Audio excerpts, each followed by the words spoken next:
ശങ്കരൻ പെറ്റ പിള്ള വാസുക്കുറുപ്പും അച്ചുവും. ടീച്ചർ എന്താണ് ഇവിടെ വന്നിട്ട് ഇങ്ങനെയൊക്കെ പറയുന്നത് എന്ന് നിങ്ങൾ വിചാരിക്കുന്നുണ്ടാവും അല്ലേ?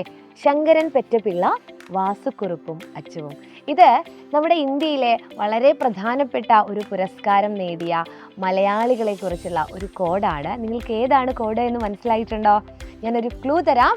2024 ഡിസംബറിൽ അന്തരിച്ച മലയാളത്തിൻ്റെ പ്രശസ്ത സാഹിത്യകാരന് ഈ ഒരു പുരസ്കാരം ലഭിച്ചിട്ടുണ്ട്. വെളിച്ചം ദുഃഖമാണുണ്ണി, തമസ്സല്ലോ സുഖപ്രദം എന്ന് പാടിയ അക്കിത്തത്തിനും ഇത് ലഭിച്ചിട്ടുണ്ട്. അപ്പോൾ ഏതാണ് പുരസ്കാരം? എല്ലാവരും ഉത്തരം പറയുന്നുണ്ട് എന്ന് ടീച്ചർക്ക് അറിയാം. ജ്ഞാനപീഠ പുരസ്കാരമാണ്. അപ്പോൾ എന്താണ് ഈ ശങ്കരൻ പെറ്റ പിള്ള വാസുക്കുറുപ്പും അച്ചുവും എന്നുള്ളത് നിങ്ങൾ വിചാരിക്കുന്നുണ്ടാവും അല്ലേ? കേട്ട് പഴകിയ ഒരു കോഡാണ്. എങ്കിലും എൻ്റെ മക്കൾക്കത് LSS പരീക്ഷയ്ക്കൊക്കെ വളരെ എളുപ്പമാകുമെന്ന് കരുതിയിട്ടാണ് ഇപ്പോൾ പറയുന്നത്. ശങ്കരൻ എന്ന് പറയുന്നത് ജി ശങ്കരക്കുറുപ്പ്. അപ്പോൾ ജി ശങ്കരക്കുറുപ്പിനാണ് ആദ്യമായിട്ട് മലയാളത്തിൽ നമ്മുടെ ജ്ഞാനപീഠ പുരസ്കാരം ലഭിച്ചത്. ശങ്കരൻ പെറ്റ എന്നുള്ളത് പൊറ്റക്കാടിൻ്റെ ചുരുക്കപ്പേരാണ്. അപ്പോൾ SK പൊറ്റക്കാടിനാണ് രണ്ടാമതായിട്ട് ജ്ഞാനപീഠ പുരസ്കാരം മലയാളത്തിൽ ലഭിച്ചത്. ശങ്കരൻ പെറ്റ പിള്ള എന്ന് പറയുന്നത് തകഴി ശിവശങ്കര പിള്ളയ്ക്കാണ് മൂന്നാമതായിട്ട് ജ്ഞാനപീഠ പുരസ്കാരം ലഭിച്ചത്.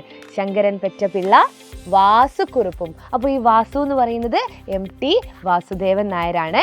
കുറുപ്പ് എന്ന് പറയുന്നത് വാസുക്കുറുപ്പ് എന്നുള്ളത് ONV കുറുപ്പാണ്. അച്ചു എന്ന് പറയുന്നത് അവസാനമായിട്ട് ജ്ഞാനപീഠ പുരസ്കാരം ലഭിച്ചത് അക്കിത്തം അച്യുതൻ നമ്പൂതിരിക്കാണ്.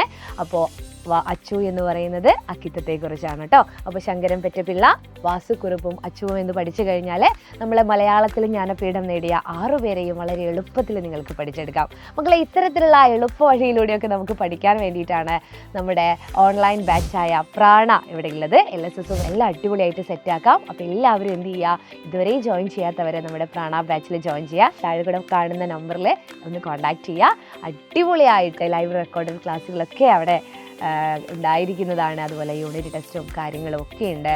ഫ്രീ ആയിട്ട് നിങ്ങൾക്ക് LSSും പഠിക്കാം. അപ്പോൾ എല്ലാവരും പ്രാണയിൽ ഉണ്ടാവണം കേട്ടോ.